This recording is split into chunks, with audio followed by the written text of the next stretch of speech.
चलो स्टार्ट करते हैं। देखो, फैलेसी ऑफ कंपोजिशन, ठीक है ना। ये एग्जाम में क्वेश्चंस बहुत आ रहा है। जैसे मैं सिर्फ इनफॉर्मल फैलेसी बहुत सारा है, तुम कितना याद करोगी, ठीक है ना। लेकिन कुछ इंपॉर्टेंट जो है जो याद पढ़कर ही जाना पड़ेगा, जैसे fallacy of composition, fallacy of division, red herring, ठीक है ना, inappropriate appeal to authority, या इससे पहले भी मैं तुम लोग को भी पढ़ाई हूँ, अपील टू इग्नोरेंस, है ना, ये सब वाला पढ़ाई हूँ, हैस्टी जनरलाइजेशन। तो कुछ फैलेसी जो पढ़कर जाना है और उसका क्वेश्चन भी करना है। जब तक का एग्जाम होते रहेगा, जब तक एग्जाम नहीं होगा, मैं इस टाइप का क्वेश्चन लाते रहूंगी और ये टॉपिक कंटिन्यू चलेगा, ठीक है। द फैलेसी ऑफ कंपोजिशन का मतलब क्या है? Occur when it's assumed that what is true for individual past must all be true for the all। अगर कोई इंडिविजुअल पार्ट सही है, मान मैं एग्जाम्पल दे रही हूँ, ठीक है।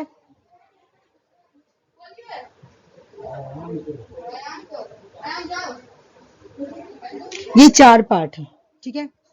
और ये पूरा सर्किल का चार पार्ट है, और इस सर्किल में एक पार्ट जो है ना, वो कुछ बोल रहा है कि मान लो कि ये ग्रीन है, तो बोलेगा क्या, कंक्लूजन निकालेगा ये सर्किल पूरा ग्रीन है, ठीक है ना।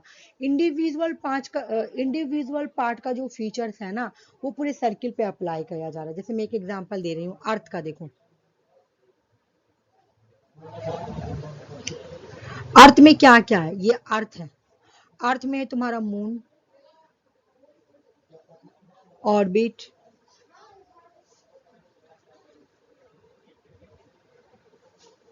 ये सब आएंगे। स्टार, पता नहीं आज पेन क्यों ऐसे प्रॉब्लम दे रहा। देखो अर्थ में क्या क्या है, अर्थ में पूरा अर्थ है, ये पूरा अर्थ है। अर्थ के अंदर क्या आएगा, स्टार, ठीक है। यूनिवर्स, ठीक है। उसके बाद तुम्हारा और भी बहुत सारा चीज है, तुम्हारा सन है, मून है, ये सब तुम्हारा अर्थ का पार्ट है ना।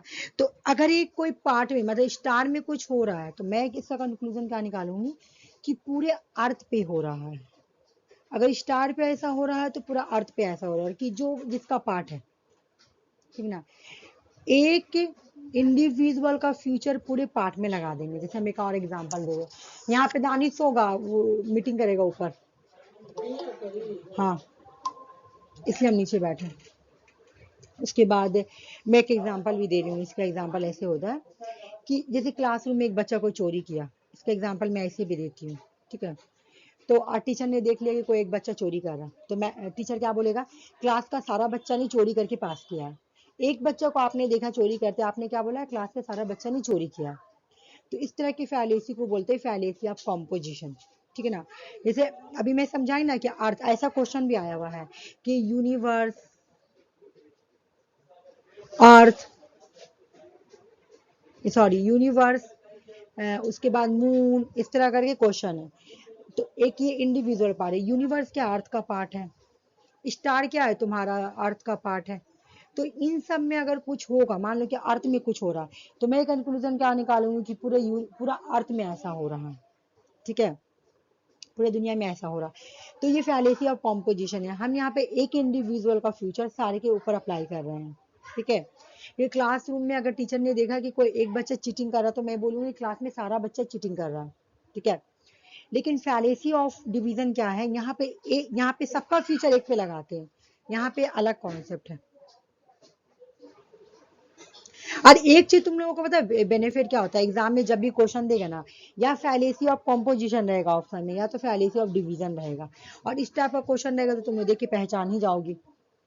देखो, द फैलेसी ऑफ डिवीजन कब होता है, occur when it's assume that what is it true for all must be true for its parts. अगर पार्ट सही है ना, एक मिनट जो मैं बता रही हूँ, यहाँ पे कहने का मतलब है, यहाँ पे मैं क्या बोलूँ कि what is it true for individual part. अगर इंडिविजुअल पार्ट सही है तो ओल सही होगा।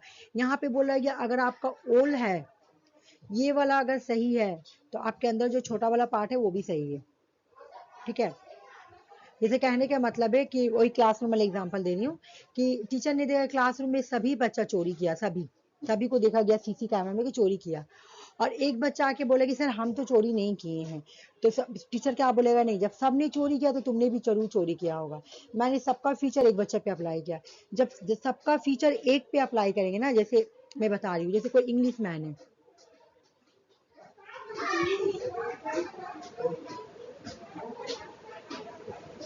ठीक है, जैसे इंग्लैंड है, क्या रुक जाओ, इंग्लैंड ये वाला इस तरह से एग्जाम्पल होता है, जैसे इंग्लैंड, ENG, एक मिनट, इंग्लैंड है, तो इंग्लैंड में तुम्हारे इंग्लिश बोलने वाले लोग रहते हैं, ठीक है ना, इंग्लैंड में जो भी रहते हैं इंग्लिश बोलते हैं, ठीक है। तो अब मैं अगर किसी पर्सन को देखूंगी, ठीक है, किसी का नाम है जॉन, तो मैं क्या बोलूंगी कि ये जॉन जो इंग्लिश बोलता है, क्यों, क्योंकि मैंने पूरा इंग्लैंड का फीचर इस पे अप्लाई कर दिया एक इंडिविजुअल के ऊपर, कि वो इंग्लैंड में रहने वाला है ना, तो वो इंग्लिश बोलता होगा। तो मैंने क्या किया, इंग्लैंड का फीचर क्या है, वहाँ पे इंग्लिश में बातचीत होता है, टॉकिंग वगैरह है ना, तो मैंने सारा फीचर्स लेके एक इंडिविजुअल पे अप्लाई कर दिया, तो जॉन भी एक इंग्लैंड, तो जॉन भी एक ब्रिटिश होगा। इस तरह से मैंने लगाया। जब मैं इंडिविजुअल का फीचर पूरा ओल में लगाऊंगी तो फॉलेसी ऑफ कंपोजिशन, जब मैं किसी ओल का फीचर इंडिविजुअल में लगा रही हूँ, पार्ट्स में लगा रही हूँ, है ना, पार्ट्स, ओल सही है तो ट्रू पार्ट्स भी ट्रू होगा, अगर पूरा सही है, ये वाला पार्ट सही है, पूरा होल सही है, तो उसके अंदर का पार्ट भी सही होगा, ठीक है ना। ये हो गया। रेड हेरिंग का मतलब क्या होता है, रेड हेरिंग का मतलब होता है is a logical fallacy that occur when someone introduce, जब कोई पर्सन किसी बात से डिस्ट्रैक्ट किया जाता है, डिस्ट्रक्शन किया जाता है, इरेलीवेंट बात घुमाया जाता है, बात को डाइवर्ट किया जाता है, अटेंशन को डाइवर्ट किया जाता है। जैसे एग्जांपल तुम सुनी होगी, जैसे कि तुम अपने मम्मी को कभी बोलोगी एक ही बात पे कि मम्मी है ना, जैसे कोई इंपॉर्टेंट बात है, ठीक है ना, कहीं घूमने जाने के बाद तुम्हें पापा से पूछ रही हो कि मुझे घूमने जाना है, और तुम्हारे पापा उसको रिप्लाई नहीं करे कि मैं हाँ बोलूँ या ना बोलूँ, तो तुम्हारे पापा बात को डाइवर्ट करेंगे, बात को देखना, बात काटेंगे, दूसरा बात ले जाएंगे, इरेलीवेंट बात जो नहीं तुम्हारे लाइफ को कोई मायने मतलब नहीं है। जैसे बोली पापा मैं घूमने जाऊंगी, ठीक है, तुम्हारे पापा बोलेंगे अच्छा तुम्हें खाना खाया कि नहीं खाया, बोलो खाया, नहीं खाया तो चलो मैं आज तुम लोग को होटल ही चलो घुमाने के लिए। तो यहाँ क्या हुआ, तुम्हारे पापा ने तुम्हारा माइंड को डिस्ट्रैक्ट कर दिया, जो मेन मुद्दा है ना उससे बात को हटा दिए, इरेलीवेंट की तरफ ले गए तुमको, डिस्ट्रैक्ट कर दिए तुमको, डाइवर्ट कर दिए। या तुम बोले कि पापा बोलिए ना प्लीज हम अपने फ्रेंड लोगों के साथ घूमने के लिए जा रहे, फिर मुझे बोलिए बोलिए, अब इसके पापा, अब तुम्हारे पापा हाँ बोल ना पा रहे ना बोल पा रहे, तो वो इस सिचुएशन में क्या करेंगे, वो बोलेंगे खाना खाई कि नहीं खाई, चलो आज चलो चलो घूमने चलते आज हम लोग, तुमको लगा कि हाँ घूमने जाना, चलो चलो तैयार हो जा रहे हैं, तुम्हारा भी माइंड डाइवर्ट हो गया। तो जहाँ पे इस तरह का सेंटेंस रहेगा जहाँ माइंड डाइवर्ट होता है, तो इस तरह की फैलेसी को बोलते हैं red herring fallacy. Inappropriate inappropriate appeal to authority, ठीक है ना, इनएप्रोप्रिएट अपील टू ऑथोरिटी का मतलब है, सुनो, अब जैसे कहने का मतलब है तुम देखी होगी, जैसे ऐड दिखाता है, जैसे कि दीपिका को ऐड पहले देता था, और भी बहुत सारे को देता है, क्लोजअप का ऐड देता था, दीपिका करती थी, तो कहा भाई कि दीपिका ऐड कर रही है तो वो हम लोगों को लेना चाहिए, क्या वो डॉक्टर है, वो तो अनऑथोराइज है, उसके पास क्या ऑथोरिटी कि वो बात सही बोल रही है। दीपिका जो ऐड बना रही है क्लोजअप का, कि आप ये वाला क्लोजअप लीजिए बहुत अच्छा है, मैं मतलब आपका ये वाला अगर आप क्लोजअप यूज कीजिएगा तो आपका दांत ठीक हो जाएगा, दांत का दर्द वगैरह भी ठीक हो जाएगा, ठीक है। तो क्या दीपिका ये बात क्यों बोले, दीपिका की बात तो कोई ऑथोरिटी भी नहीं है, उसके पास अथॉरिटी है। हाँ, अगर वही बात कोई डॉक्टर बोलेगा तो मैं मान जाऊंगी, है ना, अगर वही बात कोई डॉक्टर बोलेगा कि तुम्हें ना ये वाला पेस्ट से तुम पेस्ट ब्रश करना तुम्हारा दांत का दर्द चला जाएगा, तो ये मैं मान जाऊंगी। लेकिन कोई एक पर्सन आके बोला दीपिका, क्योंकि वो एक एक्ट्रेस है ना, तो उसके पास इनएप्रोप्रिएट ऑथोरिटी है, उसके पास अथॉरिटी नहीं है, लेकिन फिर भी वो ऐड बनाती है कि तुम ये पेस्ट लगाओ तुम्हारा दांत ठीक हो जाएगा, तो आपके पास अथॉरिटी नहीं है, लेकिन फिर भी आप एक ऐसे आप लोगों को एडवाइस दे रहे हैं, तो आपके पास जो अथॉरिटी है वो इनएप्रोप्रिएट अपील टू अथॉरिटी है, ठीक ना।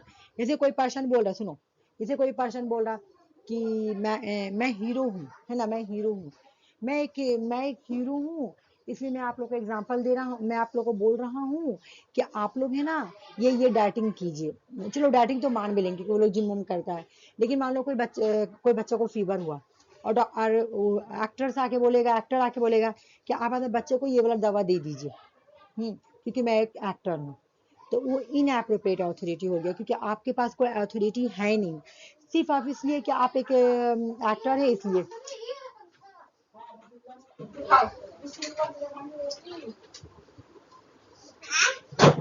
ठीक है, तो इसको बोलेंगे इनएप्रोप्रिएट अपील टू अथॉरिटी, जहां पे अथॉरिटी नहीं है पर्सन को और वो आके ये डिसाइड करे। जैसे सुनो, जैसे कोई एक पर्सन है, जैसे मैं अपना एग्जांपल दे रही हूँ, मेरा आज नेट नहीं क्वालिफाई होता, ठीक है, मेरा सेट क्वालिफाई नहीं होता, मैं तुम लोगों को पढ़ाती, ठीक है, तो वो हो जाता तुम्हारा, मतलब मैं पढ़ाती, मेरे पास नॉलेज भी नहीं है लेकिन फिर भी मैं पढ़ा रही हूँ, एक नॉलेज से भी पढ़ाया जाता है कि चलो नॉलेज है तो तुम पढ़ाओ, लेकिन मेरे पास कुछ नॉलेज ही नहीं है और मैं, मेरे पास सेट भी नहीं है, मेरे पास नेट भी नहीं है, हाँ, और मैं ट्यूशन पढ़ा रही हूँ कि आ जाओ भाई, तो ये जो मैं पढ़ाती ना तो इन एप्रोप्रिएट हो जाता, inappropriate appeal to authority हो जाता।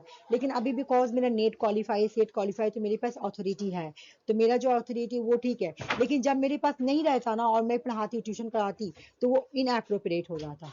ठीक है, चार का फीचर समझ में आ गया, क्वेश्चन करोगी समझ में आ जाएगा, सबका कीवर्ड याद करना, इसका क्वेश्चन तुमको देख के ही समझ में आ जाएगा, इसका भी देख के समझ में आ जाएगा। रेड हेरिंग में इरेलीवेंट हो, डिस्ट्रक्शन हो, डाइवर्ट हो, रेड हेयरिंग होगा।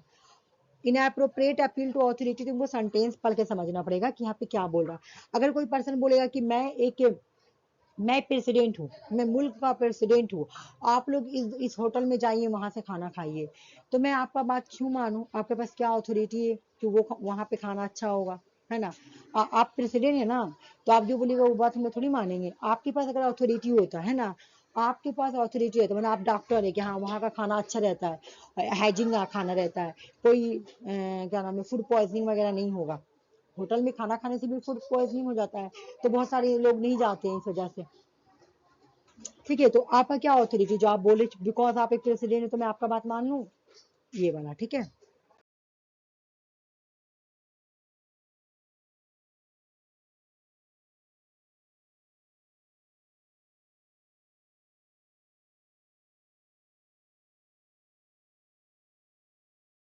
इससे बहुत सारा क्वेश्चन आता है ना। देखो, ऑल ए आर बी, ठीक है, अगर तुमसे कोई पूछे कि इसमें कौन सा डिस्ट्रीब्यूटेड है तो तुम बता सकती हो कौन सा डिस्ट्रीब्यूटेड है। तुम ऐसे याद करना, ऑल का मतलब होता है 100%, ठीक है, ऑल का तो ए है distributed, some A are B, यहाँ पे 100% है ही नहीं है, तो कोई भी डिस्ट्रीब्यूटेड नहीं है, यहाँ पे अनडिस्ट्रीब्यूटेड है, ठीक है, और यहाँ पे ए डिस्ट्रीब्यूटेड है, ठीक है, सम ए आर नॉट बी, दम आसान तरीका। हम क्या बोले कि जहां पे ऑल है, जहां पे नो है, वहां पे डिस्ट्रीब्यूटेड होगा, तो बी के साथ क्या लगा हुआ, नॉट है, तो ये भी तुम्हारा डिस्ट्रीब्यूटेड हो जाएगा, बी डिस्ट्रीब्यूटेड होगा। क्यों? बी के साथ 100% लगा हुआ है, नॉट नहीं। हम क्या बोले, ऑल 100% होता है और नॉट 100% होता है ना, तो यहाँ पे तुम ऐसे याद कर लेना कि बी के साथ तुम्हारा नॉट लगा हो तो ये भी डिस्ट्रीब्यूटेड है और यहाँ पे डिस्ट्रीब्यूटेड है, और यहाँ पे no, no A are B, तो यहाँ पे जो नो लिखा तो यानी कोई भी ए बी नहीं है, तो नो तो दोनों के साथ ही लगा हुआ है ना, तो यहाँ पे दोनों ही डिस्ट्रीब्यूटेड है, ए भी डिस्ट्रीब्यूटेड है और बी भी डिस्ट्रीब्यूटेड है। बोलो समझ में आया? आरसी और सुषमा, समझ में आया? नहीं आया तो पूछ लो, अगर नहीं समझ में आया तो। अब मैं क्वेश्चन दे रही हूँ तो तुम्हें मुझे बताना, तो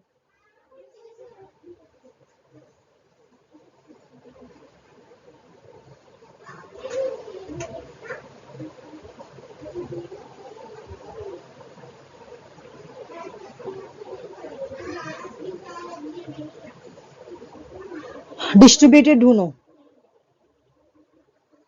मतलब क्या है ये, डिस्ट्रीब्यूटेड अनडिस्ट्रीब्यूटेड है, ये बाद में पूछ रही हूँ। यहाँ पे कोई भी डिस्ट्रीब्यूटेड है ही नहीं है, ये अनडिस्ट्रीब्यूटेड है, ठीक है। टाइम वेस्ट नहीं कर रही, डायरेक्ट क्वेश्चन के पास आ जा रही हूँ, ठीक है, कि यहाँ पे कंक्लूजन नहीं चेक करेंगे, यहाँ पे हमको सिर्फ प्रमाइस देखना है। मुझे पहले ये पहचाना है कि मेरा मिडिल टर्म कौन है, तो मेरा मिडिल टर्म इसमें कौन है। देखो यहाँ पे मुझे पता है कि ये जो एक्स है ये मैनर है, ये मैनर है और ये मेजर है, तो मुझे क्या पता चला, बी और बी क्या है, यानी मेरा मिडिल टर्म है। तो यहाँ पे तो बी बी है ना, बी बी, ये दोनों देखो क्या है, अनडिस्ट्रीब्यूटेड है, अगर प्रीमाइस 1 और प्रीमाइस 2 में, ठीक है ना, प्रीमाइस 1 प्रीमाइस 2 में मिडिल टर्म अनडिस्ट्रीब्यूटेड है ना, तो ये मिडिल टर्म फैलेसी है।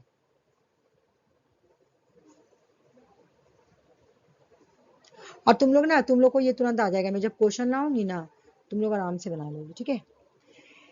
यहाँ वो वाला में क्या था रूल, उसमें रूल था तुम्हारा मेजर टर्म और माइनर टर्म में क्या था कि सबसे पहले हम जाके कंक्लूजन चेक करेंगे, सबसे पहले हम जाके कंक्लूजन चेक करेंगे। लेकिन यहाँ पे मिडिल टर्म में डिफरेंट है, ठीक है ना। सबसे पहले कंक्लूजन चेक करेंगे कि कंक्लूजन में डिस्ट्रीब्यूटेड है कि नहीं, उसके बाद प्रीमाइस चेक करेंगे, प्रीमाइस में अनडिस्ट्रीब्यूटेड है कि नहीं, हाँ ये रूल फॉलो हुआ तो हो जाएगा तुम्हारा, ओके। लेकिन मिडिल टर्म में हमें क्या चेक करना है कि मिडिल टर्म दोनों प्रीमाइस में अनडिस्ट्रीब्यूटेड होना चाहिए। देखो अनडिस्ट्रीब्यूटेड है ना, ऑल जेड बी, तो जेड जो है वो डिस्ट्रीब्यूटेड है लेकिन जो बी है वो अनडिस्ट्रीब्यूटेड है। ऑल वाई जो है वो डिस्ट्रीब्यूटेड है और बी जो है वो अनडिस्ट्रीब्यूटेड है ना। तो मिडिल टर्म की फैलेसी कब होगी, जब वो क्या होगी अनडिस्ट, दोनों ही प्रीमाइस 1 और प्रीमाइस 2 में अनडिस्ट्रीब्यूटेड होगी, ठीक है। समझ में आया कि नहीं मुझे बताओ तो। जैसे यहाँ पे देखो, मुझे ये वाला हटा देना चाहिए, तुम लोग पहचान लोगे आराम से। देखो जैसे ये वाला क्वेश्चन है, देखो ये एग्जाम का क्वेश्चन, ठीक है ना। एग्जाम में क्वेश्चन आया था तुम्हारा कि इसमें से कौन सा फैलेसी है, ठीक है, इसका ऑप्शन में नहीं लाएंगे, पूछा गया था कौन से फैलेसी है, ठीक है। इसका तो अनडिस्ट्रीब्यूटेड ही होगा, अनडिस्ट्रीब्यूटेड मिडिल टर्म फैलेसी है, इसको अनडिस्ट्रीब्यूटेड मिडिल टर्म फैलेसी बोलेंगे। क्यों भाई, देखो all dogs are animals, animals undistributed है। अब जैसे यहाँ पे देखो इलिसिट मेजर फैलेसी, तो इलिसिट मेजर फैलेसी कैसे हो रहा, तो तुम्हारा देखो ये तुम्हारा मेजर टर्म है, ये भी मेजर टर्म है। अच्छा जब भी कुछ लिखा हुआ नहीं है, सुनो मेरी बात, जब कुछ लिखा हुआ नहीं है तो इसका मतलब ऑल होगा, ठीक है, यहाँ पर भी ऑल होगा।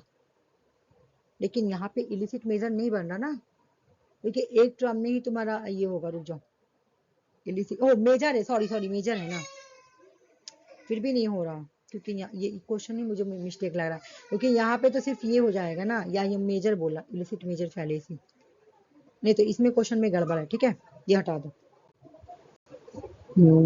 यहाँ पे वही वाला है, देखो यही वाला होगा जो मैं तुम लोगों को बता रही थी, ठीक है। और अब ये भी सुन लो, ये तो मैं 2 दिन पहले भी बताई थी। कैटेगोरियल प्रीपोजिशंस को 4 पार्ट में बांटा गया है। एक होता है ऑल ए आर बी, मतलब ऑल एस आर पी या नो एस आर पी, सम एस आर पी और सम एस आर नॉट पी, ठीक है। तो मेरी एक बात सुनो, ऑल का मतलब होता है ए, नो का मतलब होता है ई, सम का मतलब होता है आई, सम नॉट का मतलब होता है ओ, ठीक है। तो मैं क्या बोली, जो 100% रहेगा, जो 100% रहेगा वो यूनिवर्सल हो जाएगा, मैं उस दिन बता रही थी। और जो पॉजिटिव है उसको अफर्मेटिव बोलेंगे, जो नेगेटिव उसको नेगेटिव बोलेंगे। लेकिन जो सम होता है वो पार्टिकुलर होता है, और जो पॉजिटिव होगा उसको अफर्मेटिव और जो नेगेटिव होगा उसको नेगेटिव। अभी क्वेश्चन आएगा तो तुम लोग बनाना, एक ये वाला भी मैं बता दे रही हूँ। जब इस तरह का, मैं ये वाला क्वेश्चन में करवाई भी थी कि अगर ए ट्रू है तो बी क्या होगा, अगर ऑल, जैसे ऐसे क्वेश्चन में बताई थी, मैं बता रही हूँ, रुक जाओ, कि all A R true, sorry एक मिनट रुको,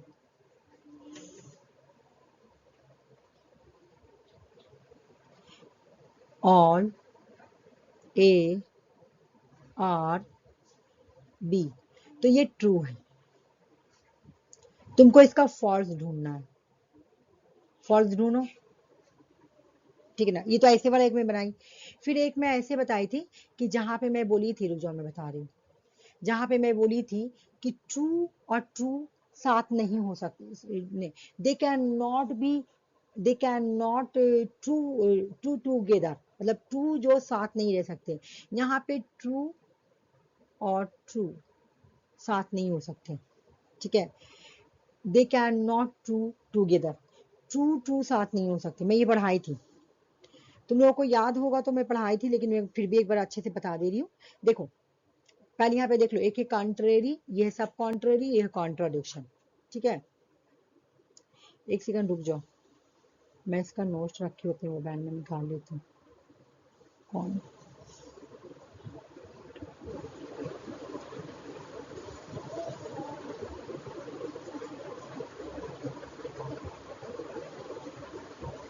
मैं बोली पहले क्वेश्चन करवा देती हूँ, उसके बाद है ना ये करवाऊंगी, मतलब उसके बाद क्वेश्चन करवाऊंगी, पहले ये सब करवा देती हूँ उसके बाद। हम्म। ये एग्जाम में भी क्वेश्चन आता है कि कॉन्ट्ररी किसको बोलते हैं, कॉन्ट्ररी किसको बोलेंगे, कॉन्ट्रोडिक्शन किसको बोलेंगे, ठीक है ना, ये एग्जाम में भी आता है, ठीक है सुषमा। और आरसी समझना, देखो जब, ठीक है ना, जब, यहां मैं लिख रही हूं, जब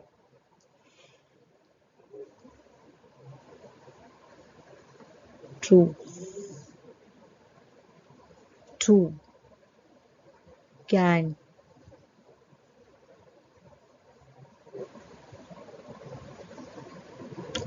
कैन नॉट, ठीक है, can not be true, can not be together.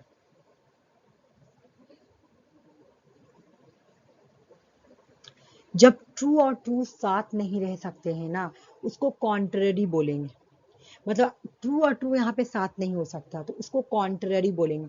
Contrary किसको बोलते हैं, they can not be both be true simultaneously, मतलब जब ट्रू और ट्रू साथ नहीं रह सकते, मैं फिर से यहाँ पे अच्छा से लिख दे रही हूँ, ये थोड़ा ये हो गया। कॉन्ट्ररी का मतलब क्या होता है समझना,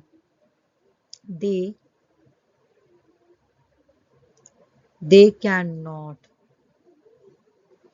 they can not be true, मतलब ट्रू एक साथ नहीं हो सकते, ठीक है ना।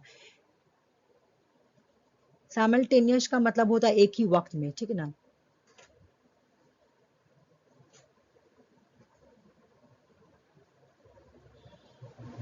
ये दोनों ट्रू और ट्रू साथ नहीं हो सकते, देखो अगर यहाँ पे ट्रू हुआ तो यहाँ पे ट्रू नहीं होगा, याद रखना, यहाँ पे ट्रू होगा तो यहाँ पे ट्रू नहीं होगा, ठीक है, यहाँ पे ट्रू हुआ तो यहाँ पे ट्रू नहीं होगा। They can not be true simultaneously, ठीक है, जब ट्रू ट्रू साथ नहीं हो सकता तो उसको हम लोग क्या बोलेंगे, कॉन्ट्ररी बोलेंगे। हमको कॉन्ट्ररी याद करना है क्योंकि एग्जाम में ऐसे भी पूछता है कि ट्रू ट्रू साथ नहीं तो उसको क्या बोलते हैं, ठीक है। तो जहां पे ट्रू ट्रू मतलब सच सच साथ नहीं हो सकता उसको कॉन्ट्ररी बोलेंगे, याद रखो। जब सच सच और सच साथ नहीं हो सकता तो उसको क्या बोला जाता है, उसको बोला जाता है कंट्ररी। अभी मैं आगे वाला में नहीं समझूंगी कि यहाँ ट्रू होगा तो यहाँ फॉल्स होगा, वो नहीं समझूंगी, ठीक है, उसे हौच पौच माइंड हो जाएगा। पहले ये समझ लो कि जब टी और टी यानी ट्रू और ट्रू साथ नहीं हो सकता है तो वो क्या बनेगा, तुम्हारा कंट्ररी, ठीक है, ठीक है ना, उसको बोलेंगे क्या बोलेंगे, कंट्ररी। लेकिन हाँ, साथ कौन हो सकता है, यहाँ पे ये भी पढ़ना है हम लोगों को, लेकिन साथ कौन हो सकता है, कौन साथ हो सकता है, कौन हो सकता है साथ साथ, ठीक है। यहाँ पे किसकी पॉसिबिलिटी है, किसकी पॉसिबिलिटी है कि जो साथ हो सकता है, फॉल्स, फॉल्स फॉल्स साथ हो सकता है, ठीक है ना। यहाँ पे कंट्रेरी में, कंट्रेरी में ट्रू ट्रू साथ नहीं हो सकता, लेकिन they can, they can, they can be, यहाँ बोथ, बोथ छूट गया, ठीक है ना, they can be both, they can be both be false simultaneous।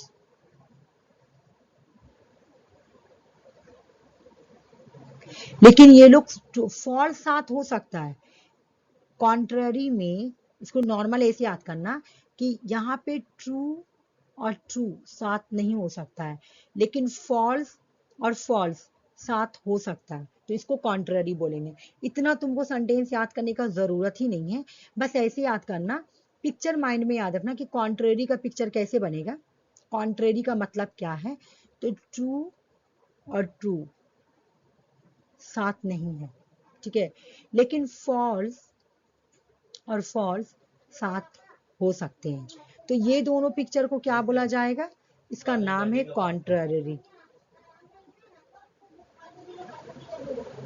ठीक है, समझ में आ गया ना, ठीक है, ठीक है सुषमा। अब बिल्कुल इसी यही पिक्चर को नीचे अपोजिट कर दो, यही को, बस इसी को क्या करो कि एफ और एफ को साथ नहीं हो सकता और ट्रू साथ हो सकता है, तो इस तरह के फैलेसी को क्या बोलते हैं भाई? ये सब कॉन्ट्ररी बोलते हैं। सब कॉन्ट्ररी, देखो ना, सब कॉन्ट्ररी बड़ा हो गया ना तो वो छूट गया। सब कॉन्ट्ररी, समझ में आया? कि बिल्कुल अपोजिट क्या कर देंगे कि इफ और if they can not be together, वो लोग साथ नहीं हो सकते, लेकिन ट्रू और ट्रू साथ हो सकते हैं। किसमें? सब कंट्ररी में, ठीक है ना? सब कंट्री में हो सकते हैं, ट्रू साथ हो सकते हैं, लेकिन कॉन्ट्ररी में ट्रू नहीं हो सकते। सब कॉन्ट्ररी में ट्रू हो सकता है, बस पिक्चर अपोजिट कर दिए। तो इसका नाम क्या रखा गया? सब कॉन्ट्ररी। खाली नाम याद करो, क्योंकि नाम से एग्जाम, फिर वाला मैं बाद में बताऊंगी क्वेश्चंस के थ्रू, ठीक है? हो गया? कॉन्ट्ररी सब कॉन्ट्ररी याद हो गया? मुझे बताओ, कॉन्ट्ररी सब कॉन्ट्ररी याद हुआ कि नहीं हुआ? याद हुआ? क्लियर हुआ? अभी मैं पूछूंगी भी तुम लोग से, ठीक है? उसके बाद मुझे, अब मैं दूसरा बता रही हूँ, ठीक है ना? ये तो हो गया, अब कॉन्ट्रोडिक्शंस में आती हूँ।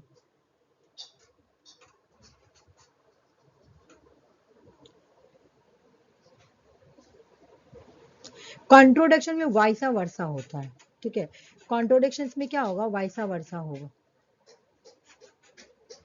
तुम लोग क्वेश्चन सॉल्व करोगी ना तो अपनी समझ जाओगी कि हाँ ये कितना इजी है, ठीक है? अब देखो, कॉन्ट्रोडिक्शन किसको बोला जा रहा है? कॉन्ट्रोडिक्शन, कॉन्ट्रोडिक्शन से भी पहले सबल्टन समझ लो, जब तब सबल्टन के बाद ही मैं कुछ और बताऊंगी, ठीक है? सबल्टन में क्या होता है तुम्हारा कि जो तुम्हारा, एक मिनट रुक दो,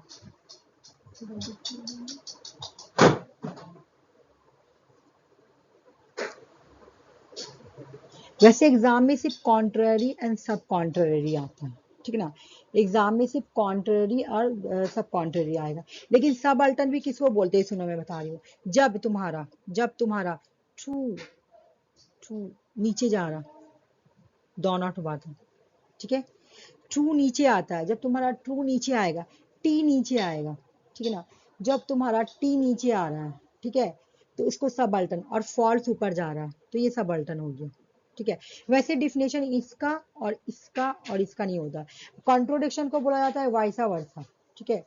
कॉन्ट्रोडिक्शन को बोला जाता है वाइसा वर्सा।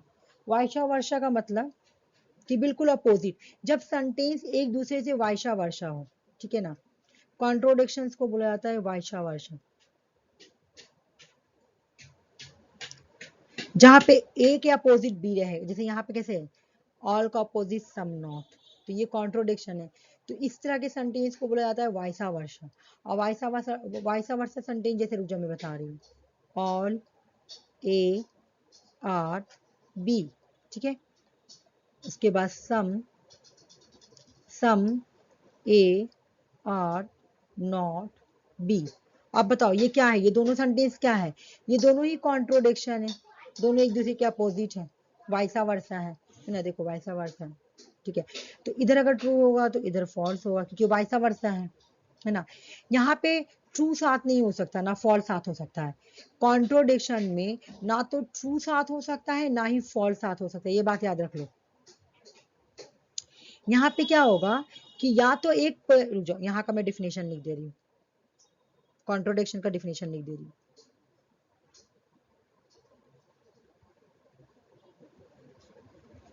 देखो यहाँ पे कॉन्ट्रोडिक्शन का डिफिनेशन क्या बोल रहा, ठीक है?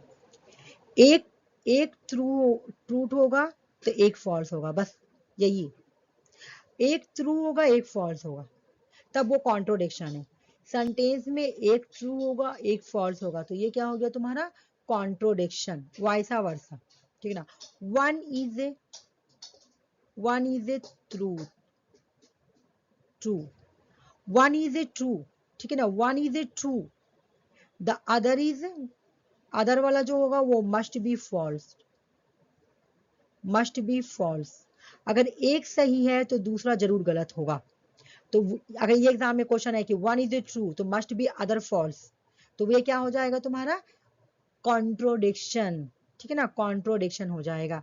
सब अल्टर्न में भी मैं एक बार बता देती हूँ, इसको पहले मैं इरेज कर देती हूँ, उसके बाद बता रही हूँ।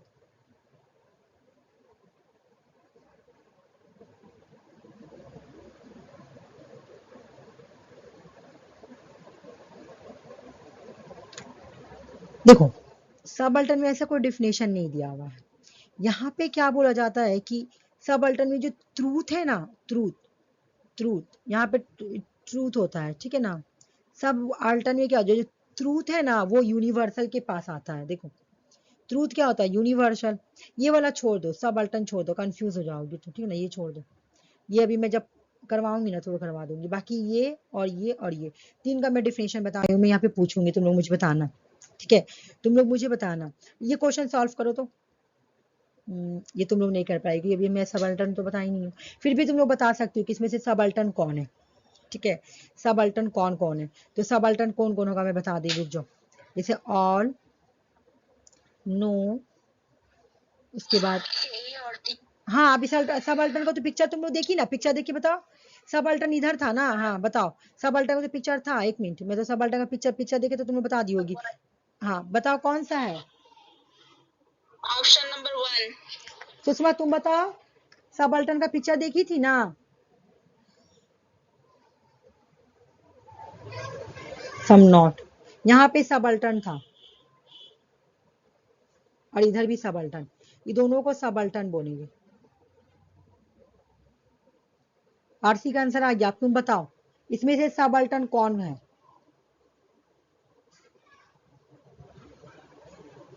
एक मिनट, हाँ देखो,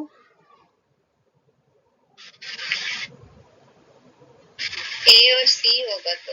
ए और सी। आरसी क्या बताई बताओ, आरसी। करी नहीं नहीं नहीं, रुकिए। सबअल्टर्न बताए ए और डी, ऑप्शन नंबर 1।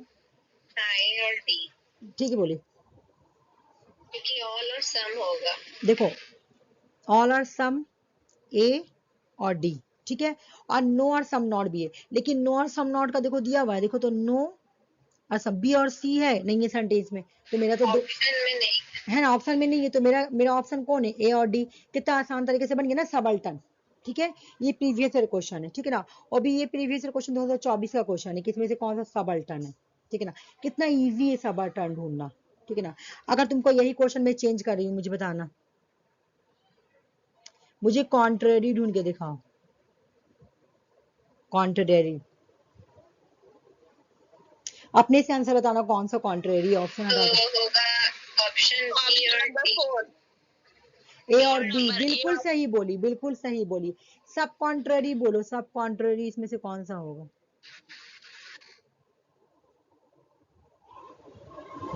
सी और डी, सी और डी होगा। सी और डी, सम और सम। बिल्कुल सी और डी। आगे समझ में वाला टॉपिक एग्जाम में ऐसी क्वेश्चन आता है, ठीक है।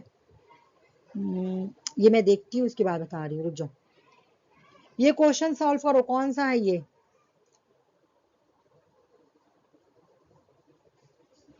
क्वेश्चंस का आंसर बताओ मुझे।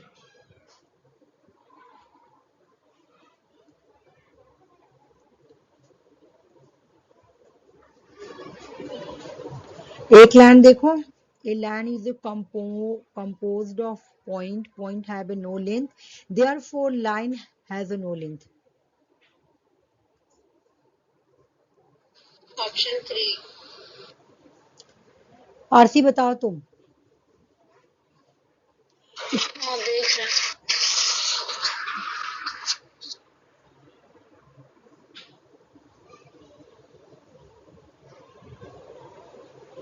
Hasty generalisation. बिल्कुल भी नहीं, अभी मैं तुम लोगों को पढ़ाई हूँ कि a line is a compose of point, एक लाइन, एक पॉइंट का लाइन कंपोज किया गया, ठीक है ना। कोई लेंथ नहीं था, इसलिए उसका कोई लेंथ नहीं था। मैं अभी फैलेसी ऑफ कॉम्पोजिशन तुम लोगों को पढ़ाई थी। यहाँ पे फैलेसी ऑफ कॉम्पोजिशन में देयर फोर होता है, there be must, there be must ऐसे करके होगा। फैलेसी ऑफ कॉम्पोजिशन हो या फैलेसी ऑफ तुम्हारा डिवीजन हो, वहां पे देखना तुम लोग देयर फोर जरूर लगा रहेगा, देयर बी मस्ट या देयर फोर, इसलिए इसका हैस्टी जनरलाइजेशन में देयरफॉर होगा। नहीं, हैस्टी जनरलाइजेशन नहीं है, हैस्टी जनरलाइजेशन छोटा भी सा वही कंफ्यूजन लगा। को लेकर बड़ा में लगाते हैं, ठीक है। एक लैंड, एक पॉइंट का लैंड को कंपोज किया गया, ठीक है ना। तो पॉइंट में कोई लैंड नहीं था, तो इसलिए कोई भी लैंड नहीं था।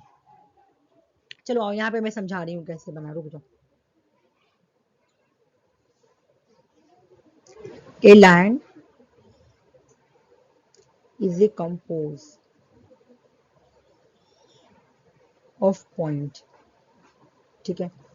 फिर बोला कि जो पॉइंट्स है ना, कोई नो लेंथ, कोई लेंथ नहीं है, ठीक है, कोई लेंथ नहीं है।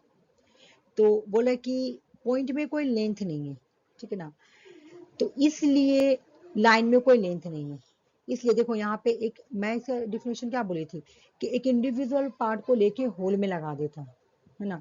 तो यहाँ पे देखो लाइन वाला को लेके यहाँ पे लाके लगा दिया, लाइन क्या है तुम्हारा यहाँ पे है, फिर लाइन यहाँ पे लाके लगा दिया और यहाँ से लेंथ लिया, दोनों को मिला के कंक्लूजन निकाला, ठीक है। इस तरह से क्वेश्चन तुम्हें और भी बहुत सारा ऐसा क्वेश्चन आया हुआ है। ये वाला वही है जो अभी मैं बताई ना तुम लोगों को, डिस्ट्रीब्यूटेड क्या है, कौन डिस्ट्रीब्यूटेड है, वही है। ये वाला अगर तुम बोलोगी तो मैं चार्ट अच्छा से बना दूंगी इस तरह से कि ऑल ए आर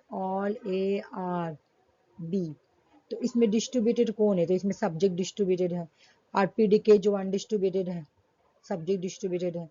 यहाँ पर नो में दोनों ही डिस्ट्रीब्यूटेड है, subject and predicate. Some S are B, इसमें अनडिस्ट्रीब्यूटेड दोनों ही है। और यहाँ पे some S are not B, यहाँ पे ए अनडिस्ट्रीब्यूटेड है, बी डिस्ट्रीब्यूटेड है। ये वाला एक बार समझ लो, सैलोजिज्म समझना पड़ेगा, ये एग्जाम में आता है, ठीक है। ये पूरा सैलोजिज्म का डेफिनेशन है जो कि मैं तुम लोगों को पढ़ा चुकी। फर्स्ट प्रमाइस, सेकंड प्रमाइस, और तुम्हारा मेजर, एक minute, first premise is the, हाँ एक मिनट, हाँ देखो सैलोजिज्म का हम पूरा स्टोरी पढ़ेंगे, सैलोजिज्म का स्टोरी पढ़ेंगे। देखो बोला सैलोजिज्म बोलता है ना कि जो मेजर प्रमाइस होगा ना वो फर्स्ट प्रमाइस में होगा। आ जाओ यहाँ पे मैं पिक्चर बना रही हूँ, ऑल ए आर बी, ठीक है ना, ऑल बी आर सी। तो सैलोजिज्म क्या बोल रहा है कि जो मेजर, एक मिनट में पूरा कंक्लूजन लिखने दो, कंक्लूजन है ना, सम C R B, some C R A, ठीक है। देखो क्या बोल रहा, सैलोजिज्म बोल रहा ना कि जो मेजर प्रमाइस होता है ना, मेजर प्रमाइस कौन है, ए, ठीक है, तो वो मेरा पहला प्रमाइस में होना चाहिए, फर्स्ट प्रमाइस में होना चाहिए। देखो first premise, premise number 1, premise 2, और ये कंक्लूजन, ठीक है। तो सैलोजिज्म का बात ये बोल रहा। दूसरा ये बोला कि जो मैनर ट्रम है ना वो सेकंड प्रमाइस में होना चाहिए, तो देखो सेकंड प्रमाइस में भी है, बिल्कुल सही, ठीक है। तो इन्होंने बोला इस तरह से क्या हो गया कि ये बिल्कुल सही कैटेगोरियल मैनर ट्रम प्रमाइस है, ये बात ठीक है, ठीक है। इन्होंने बोला ना सैलोजिज्म, इन्होंने क्या किया, देयर आर 6 रूल बनाया, इसे क्वेश्चन बहुत आता है, 6 रूल स्टैंडर्ड फॉर्म कैटेगोरियल सैलोजिज्म। इन्होंने बोला कि जो स्टैंडर्ड फॉर्म में जो सैलोजिज्म बनते हैं ना उसके 6 रूल है, 6 रूल है, ठीक है। अगर वो 6 रूल फॉलो नहीं होंगे तो वो इनवैलिड हो जाएगा। ये जो 6 रूल है ना ये याद करना है क्योंकि एग्जाम में आता है और बहुत ईजी है, तुम लोगों को फौरन याद हो जाएगा। कैसा होना चाहिए प्रमाइश, इधर देखो, the middle term must be distributed at least 1। बोल रहा है कि सैलोजिज्म बोल रहा है, ये वाला सैलोजिज्म कि जब मेरा जो प्रोपोजिशन बनेगा यानी स्टेटमेंट बनेगा, प्रमाइस 1, प्रमाइस 2 और कंक्लूजन, ये डिफिनेशन आता है, ठीक है ना, किसमें से कौन सा सैलोजिज्म का डिफिनेशन है, तो ये 6 वाला याद करना पूरा। बोला कि कम से कम एक में मिडिल टर्म कम से कम एक में डिस्ट्रीब्यूटेड होना चाहिए, सैलोजिज्म बोल रहा, ठीक है। अगर if a term distributed in the conclusion तो it must be distributed in its the corresponding premise। बोले कि अगर टर्म डिस्ट्रीब्यूटेड होगा ना तो कंक्लूजन में भी डिस्ट्रीब्यूटेड होगा कुछ ना कुछ, ठीक है। जो हाईलाइट है वो तुम याद करना है। एक categorical syllogism can not have two negative premise, समझाना, बहुत हल्का क्वेश्चन है मैं बता रही हूँ। बोला कैटेगोरियल सैलोजिज्म में नेगेटिव प्रमाइस नहीं हो सकता है, ठीक है ना। एक कैटेगोरियल सैलोजिज्म में can not have two negative premise, कहने का मतलब है कि नो ए आर बी, ठीक है, समझना तुम लोग दोनों। फिर मैं प्रमाइस 1 में लिखी, फिर प्रमाइस 2 में मैं ये नहीं लिख सकती कि नो बी आर सी, इस तरह से मैं नहीं कर सकती हूँ, गलत हो जाएगा, सैलोजिज्म बोल रहा। बोला कि प्रमाइस में दोनों नेगेटिव सेंटेंस नहीं हो सकता है, ठीक है। प्रमाइस में एक कैटेगोरियल सैलोजिज्म में can not have two negative premise. देखो नेगेटिव प्रीमाइस नहीं होगा, ये बात बोला। एक तो पहले बोला कि मिडिल टर्म कम से कम एक प्रीमाइस में भी डिस्ट्रीब्यूटेड होगा। दूसरा बोल रहा, दूसरा सेंटेंस, दूसरा वाला छोड़ो, तीसरा याद करो। Categorical syllogism can not have two negative premise. दोनों प्रीमाइस में नेगेटिव सेंटेंस यूज नहीं कर सकते हम लोग, ठीक है। एक नेगेटिव प्रीमाइस होगा तो दूसरे कंक्लूजन भी नेगेटिव होगा। अब ये दूसरा बात आ गया, अगर नेगेटिव प्रीमाइस है तो कंक्लूजन भी नेगेटिव होगा। अभी मैं बता रही हूँ कैसे। ऑल ए आर बी, ठीक है, नो ए आर बी, ठीक है। तो सम, तो यहां पर भी कंक्लूजन जो आएगा ना वो नेगेटिव ही रहेगा, ये बात है ना। जैसे प्लस प्लस, रुक जाओ, प्लस प्लस प्लस होता है, ठीक है ना। माइनस माइनस प्लस होता है, लेकिन यहाँ पे क्या बोल रहा है, माइनस माइनस नेगेटिव होगा, ये अलग है, ठीक है। ये बोल रहा है अगर प्रीमाइस नेगेटिव है तो कंक्लूजन भी नेगेटिव होगा, ठीक है। अगर प्रीमाइस नेगेटिव है तो कंक्लूजन भी नेगेटिव होगा। पहला क्या बोला कि एक तो मिडिल टर्म डिस्ट्रीब्यूटेड होना चाहिए। दूसरा क्या बोला कि दो प्रीमाइस नेगेटिव नहीं हो सकता है। तीसरा क्या बोला कि अगर नेगेटिव प्रीमाइस है तो कंक्लूजन भी नेगेटिव होगा। जैसे यहाँ पे सम ए आर नॉट बी आ गया ना, प्रीमाइस भी नेगेटिव है तो कंक्लूजन भी तुम्हारा नेगेटिव होगा। मैं इसको ऐसे नहीं लिख सकती हूँ, सम ए आर बी, मैं ऐसे नहीं लिख सकती हूँ, ये वाला गलत हो जाएगा। मुझे नॉट यूज करना पड़ेगा, क्यों? क्योंकि यहाँ पे प्लस माइनस क्या होता है, प्लस माइनस माइनस हो जाए, तो तुमको प्लस माइनस माइनस ही करना पड़ेगा, ठीक है। प्लस माइनस क्या होता है, माइनस, तो माइनस, ठीक है। फिर उन्होंने क्या बोला कि two universal premise. Two universal premise किसको बोले बताओ, अभी मैं पढ़ाई तुम लोगों को। यूनिवर्सल का मतलब क्या है बताओ? ऑल और नो, या ऑल भी हो सकता है या ऑल और नो भी हो सकता है ना। चलो, ऑल ए आर बी, ठीक है। उसके बाद बोला कि सम, सॉरी, टू यूनिवर्सल, रुको एक मिनट में, two universal premise can not have a particular conclusion. बोला अगर दो, एक मिनट जो मैं यहाँ पे लिख रही हूँ, अगर दो प्रीमाइस यूनिवर्सल है, ठीक है, यूनिवर्सल है, मान लो ये नो है, तो आपका कंक्लूजन कभी सम में नहीं आएगा। सम मतलब क्या, पार्टिकुलर। ये बोले अगर आपका प्रीमाइस यूनिवर्सल है तब can not have a particular conclusion, ये बात बोल रहा। क्वेश्चन सॉल्व करोगी तो समझ में आ जाएगा। रुक जाओ, ये क्वेश्चन पहले बताओ, इसका आंसर बताओ। थोड़ा हार्ड है लेकिन क्वेश्चन सॉल्व करोगी तो समझ में आ जाएगा। मतलब इससे पहले वाला मैं बता रही हूँ, जो 6 वाला कैटेगरीज था वही में। Ford car are lemons, have on to and they gave me nothing but trouble.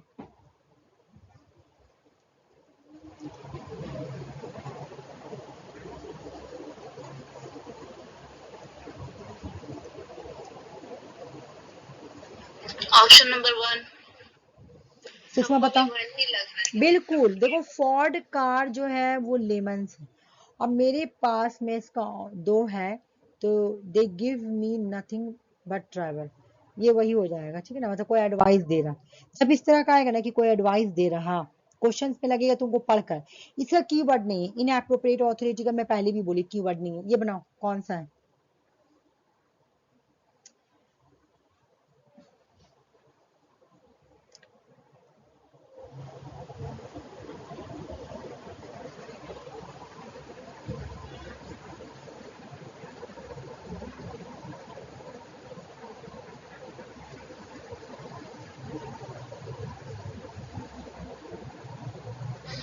Analogy argument. और सी बताओ।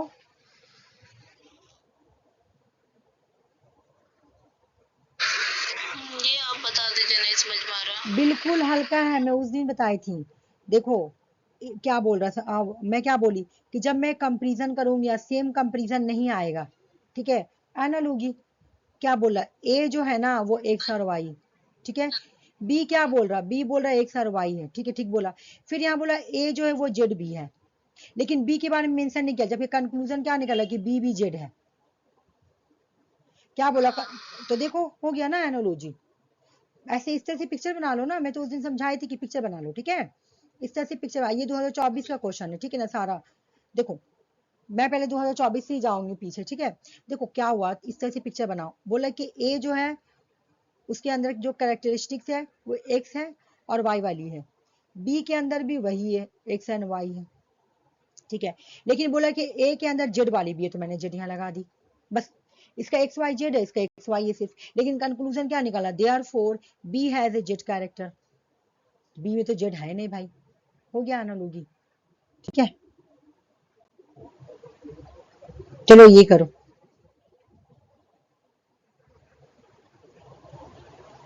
Famous actor Jimmy Packer has said in an interview that astrology is a real science. Therefore, scientific now must acknowledge that astrology.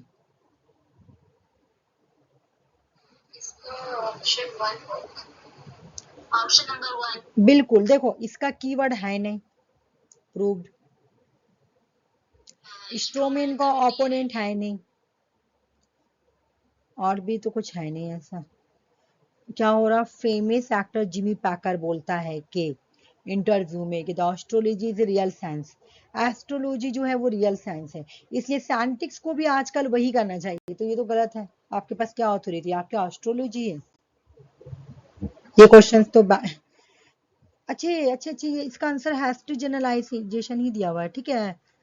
मैं इसको समझी नहीं, तुम लोग hasty, oh hasty generalisation बोली थी, नहीं नहीं ठीक है। नहीं हम लोग बोले थे वन बोली थी, अच्छा अच्छा अच्छा, अच्छा सॉरी सॉरी, मैं अभी देख लेती हूँ इसको, ये रिकॉर्डिंग हो रहा है ना, मैं इसे जाके देख लूँगी। ये देखो, ये कीवर्ड से सॉल्व करो जल्दी जल्दी। मैं यहाँ इसमें दो, मैं आरसी को तो मैं पढ़ाई थी, बट मैं तुम लोगों को दो को नहीं लिख लाई हूँ, एक को वेकेशन और वैगिदा क्वेश्चन, लेकिन दो को से बन जाएगा, एक से ही बन जाएगा।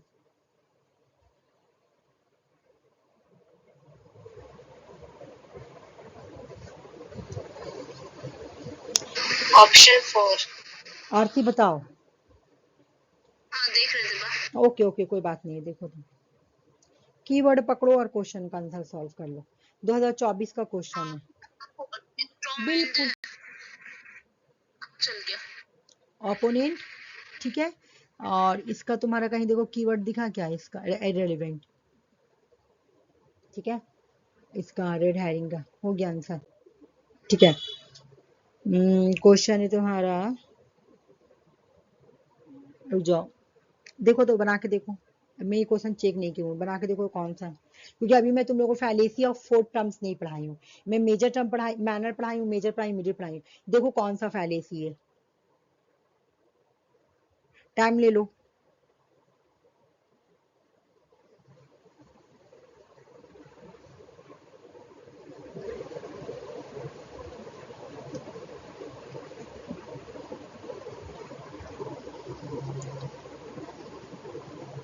मुझे समझ में आ गया कौन सा फैलेसी है, ये 2024 का क्वेश्चन है, सॉल्व करो। मिडिल टर्म आरती बोली ना, सुषमा तुम बताओ। नंबर अनडिस्ट्रीब्यूटेड मिडिल को ये समझ ही नहीं आ रहा है। आरती सही बोली, बिल्कुल। देखो ना यहाँ पे सम दिया हुआ है ना कंक्लूजन में, तो यानी ना तो मेजर होगा ना तो मैनर होगा, क्योंकि मेजर और मैनर में क्या है, कंक्लूजन में डिस्ट्रीब्यूटेड होना है, जब सम लिखा हुआ तो डिस्ट्रीब्यूटेड होगा ही नहीं। ये तो एक ऐसे भी पढ़ा गया, और दूसरा मैं ऐसे भी तो बना के समझा। हाँ मैं बना के समझा दी, चलो दो मैं पूरा लिख रही हूँ। ऑल द टेक्स्ट, यहाँ पे देखो, all the textbook or books intend the for carefully study, ठीक है। some reference books or books intend for carefully study। एक चीज तुम देखो, पहले तुम आ जाओ कंक्लूजन में, कंक्लूजन कहाँ पे दिया हुआ है, यहाँ पे। some reference book जो है वो मैनर टर्म है, ठीक है। some reference, तो some reference कहाँ है तुम्हारा, some reference यानी ये मेरा मैनर टर्म हो गया, ठीक है सुषमा। उसके बाद टेक्स्ट बुक है वो मेरा मेजर टर्म है, टेक्स्ट बुक कहाँ लिखा हुआ है, यहाँ पे टेक्स्ट बुक है, ये मेजर टर्म, यानी मेरा मिडिल टर्म कहाँ हो गया, रुक जाओ, देखो मेरा मिडिल टर्म ये वाला हो गया, मैं इसका कलर अलग ले रही हूँ। बुक आर इंटेन केयरफुली स्टडी, इतना हो गया मेरा मिडिल टर्म। और ये यहाँ पर है देखो, अब बताओ डिस्ट्रीब्यूटेड है क्या अनडिस्ट्रीब्यूटेड है? सम में तो कोई भी डिस्ट्रीब्यूटेड नहीं होता है, एक ही लाइन में दिया हुआ, क्वेश्चन एग्जाम में ऐसे ही रहता है, ठीक है ना। देखो ऑल वाला यहाँ पे मेजर टर्म डिस्ट्रीब्यूटेड है, लेकिन जो तुम्हारा प्रीडिकेट है, जो मिडिल टर्म है ना, ये मिडिल टर्म है, ये डिस्ट्रीब्यूटेड नहीं है, ठीक है। और यहाँ पर भी देखो ये प्रीमाइस 1 है, ठीक है, और यहाँ पे प्रीमाइस 2 है, सम वाला, ठीक है। तो सम रेफरेंस, तो सम में तो कोई भी डिस्ट्रीब्यूटेड नहीं होता है, तो ना यहाँ पे, तो यहाँ पे कोई डिस्ट्रीब्यूटेड नहीं होता, मेरा मिडिल टर्म यहाँ पर भी डिस्ट्रीब्यूटेड नहीं है, अनडिस्ट्रीब्यूटेड है, और मेरा मिडिल टर्म यहाँ पर भी अनडिस्ट्रीब्यूटेड है। तो ये हो गया मिडिल टर्म, ये वाला अनडिस्ट्रीब्यूटेड और मिडिल टर्म। समझ में आ गया? इस क्वेश्चन को पता है इजी तुम कैसे सॉल्व करती? एक तो तुमको इस मतलब यहाँ पे तो ये भी दे दिया ना फैलेसी ऑफ 4 टर्म्स, तो यहाँ पे तुम लोगों को कंफ्यूजन हो जाता। मैं फैलेसी ऑफ 4 टर्म्स भी बताऊंगी, पहले ये देख लो। देखो सबसे पहले तुम ये देख लेती ना कि सम रेफरेंस बुक, यानी यहाँ पे ना तो ये डिस्ट्रीब्यूटेड है और ना ये डिस्ट्रीब्यूटेड है, दोनों में से कोई भी नहीं, तो मिडिल टर्म ही आंसर होगा, है ना। क्योंकि मिडिल मेजर टर्म और माइनर टर्म में क्या है कि पहले कंक्लूजन में डिस्ट्रीब्यूटेड होगा और प्रीमाइस में अनडिस्ट्रीब्यूटेड होगा, तभी जाके ये फैलेसी बनेगी।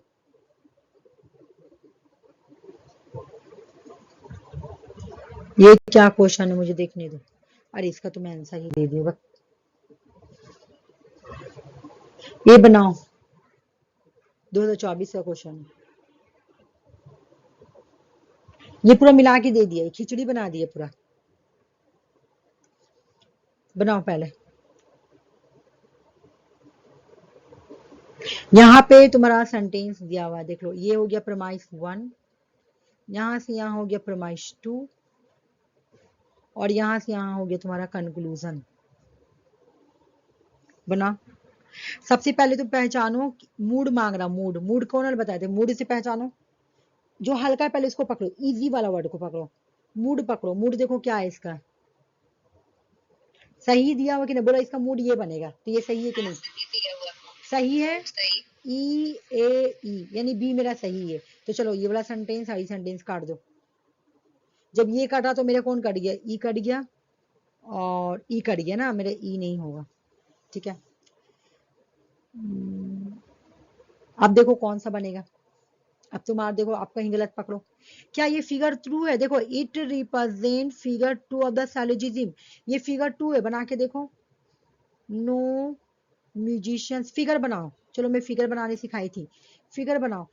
देखो पहला नंबर में क्वेश्चन में क्या लिखा हुआ, क्या ये जो ऊपर सैलोजिज्म दिया हुआ, क्या वो फिगर 2 है? देखो फिगर, देखो फिगर चेक करो, मैं फिगर बताई थी ना, इससे ऐसे और ऐसे और ऐसे, मिडिल टर्म कहाँ बैठ के, पहले मिडिल टर्म ढूंढो, अब फिगर चेक करो, तो देखो मेरा फिगर सही है कि नहीं। देखो मैं क्या बताई थी, पहले सब्जेक्ट होगा फिर प्रेडिकेट होगा, यहाँ पे प्रेडिकेट होगा फिर सब्जेक्ट होगा, यहाँ पे प्रेडिकेट होगा, यहाँ पे प्रेडिकेट होगा, यहाँ पे सब्जेक्ट होगा, यहाँ पे सब्जेक्ट होगा, ये 1 होगा, ये 2 होगा, ये 3 होगा, ये 4 होगा, ठीक है। फिगर चेक करो कौन सी, बोला कि ऊपर जो सेंटेंस दिया हो ना सैलोजिज्म, वो फिगर 2 है, यहाँ बोल रहा, तो हमको चेक करना है कि ये सचमुच में सही है कि नहीं। तो अब हम चेक कर लेते हैं फिगर, मिडिल टर्म कहाँ बैठा हुआ, देखो मिडिल टर्म पहले हमको देखना पड़ेगा ना, सैलोजिज्म में हमको प्रीमाइस 1 प्रीमाइस 2 में देखना पड़ेगा, यानी ट्रेडर जो है वो मैनर है, ग्रीक क्या है वो भी मैनर है, तो तुम्हारा म्यूजिशियन जो है ना, म्यूजिशियंस तुम्हारा क्या है, मिडिल टर्म है, 2 पे बैठा हुआ है, 2 पे बैठा हुआ, सही है 2, सही है 2 पे, देखो पहले, नहीं आरती गलत है, कैसे 2 पे बैठ, 2 नहीं होगा, देखो कैसे, नहीं 2 पे नहीं बैठा है क्योंकि वो सब्जेक्ट है, ये वाला सब्जेक्ट है और यहाँ पे प्रेडिकेट में बैठा हुआ है, ये परमाइस 1 में सब्जेक्ट में बैठा हुआ, परमाइस 2 में फिगर 1 होगा, तो एक अलग, एक काट दो, एक काट गया, आंसर बन गया 2, ठीक है। एग्जाम में इसी कंफ्यूजिंग क्वेश्चन रहेगा, ये प्रीवियस ईयर क्वेश्चन, ठीक है ना। तो और ये भी तो अभी मैं पढ़ाई कि मैनर टर्म जो है वो डिस्ट्रीब्यूटेड होगा कंक्लूजन में, तो सही है, ठीक है ना। हाँ एक साथ दे देता है, इसीलिए कंफ्यूज ये, हाँ तो आपको प्रैक्टिस करने से ही होगा। चलो ये बताओ क्वेश्चंस का आंसर क्या होगा, आज कंफ्यूजन करने के लिए ये भी दिया है और ये भी दिया, तो तुम लोगों को पहचानना पड़ेगा, ठीक है। वाटर इज ए, देखो यहाँ पे डिवीजन का डिफिनेशन समझो कि क्या है, water is a non poisonous component, water जो है वो नॉन पॉइजनस है कंपोनेंट। क्या Fallacy of division. Division होगा इसका बिल्कुल first डिवीजन वाला, होगा, बिल्कुल डिवीजन होगा, आंसर सही है। क्योंकि whole to part आ रहा है ना। ये pick the incorrect code, incorrect code को पिक करो, इनकरेक्ट गलत कोड को पिक करो, गलत कोड अभी मैं सैलोजिज्म पढ़ाई थी।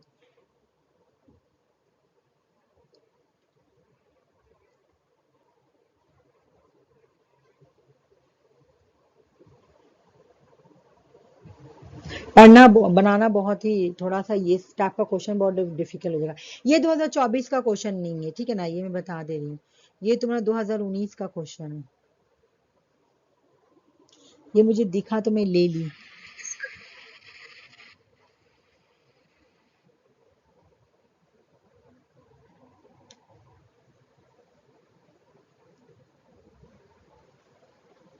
Option number 3। मैं तो बोली कि अगर नेगेटिव होगा तो दूसरा सेंटेंस, अगर प्रमाइस नहीं नेगेटिव ऑप्शन है, अभी मैं पढ़ाई थी ना कि प्रमाइस नेगेटिव है तो कंक्लूजन भी नेगेटिव होगा, प्लस ये तो माइनस। राइट है। हाँ ये सही है। फिर मैं ये भी बोली कि एक सेंटेंस में मिडिल टर्म डिस्ट्रीब्यूटेड होगा, फिर मैं ये भी बोली थी कि टू प्रमाइस नेगेटिव। इसका देख क्या, ऑप्शन 4 हाँ होगा। ऑप्शन 4 होगा, बता रही हूँ क्यों। दो पार्टिकुलर प्रमाइस, दो पार्टिकुलर प्रमाइस क्या होगा, सम ए आर बी, ठीक है ना, some A are not B. आरसी कंक्लूजन कभी यूनिवर्सल नहीं आएगा, कभी नहीं आएगा। यूनिवर्सल मतलब ऑल या नो नहीं हो सकता है। पार्टिकुलर छोटा है, यूनिवर्सल बड़ा है, ठीक है। यूनिवर्सल से पार्टिकुलर आंसर आ सकता है, लेकिन पार्टिकुलर से कभी यूनिवर्सल नहीं आ सकेगा, ठीक है, फिर फैलेसी हो जाएगी। ये बता, Qutub Minar is compose of मोलूकल, बता। हर जगह कंफ्यूजन करने के लिए वो दे ही दे रही है। Composition, fallacy of composition। बिल्कुल, कुतुब मीनार जो है उसको मॉलिक्यूल से कंपोनेंट किया, बनाया गया है, कंपोज किया गया है। देयरफॉर कुतुब मीनार, यहाँ पे लिखा हुआ है मॉलिक्यूल एक रैंडम मोशन है, ठीक है, मॉलिक्यूल एक रैंडम मोशन है, और कुतुब मीनार को molecule, Qutub Minar is compose of molecule, तो इसलिए कुतुब मीनार जो है ना वो कांस्टेंट रैंडम मोशन है। यहाँ का फीचर लाके कुतुब मीनार में लगा दिया, ठीक है।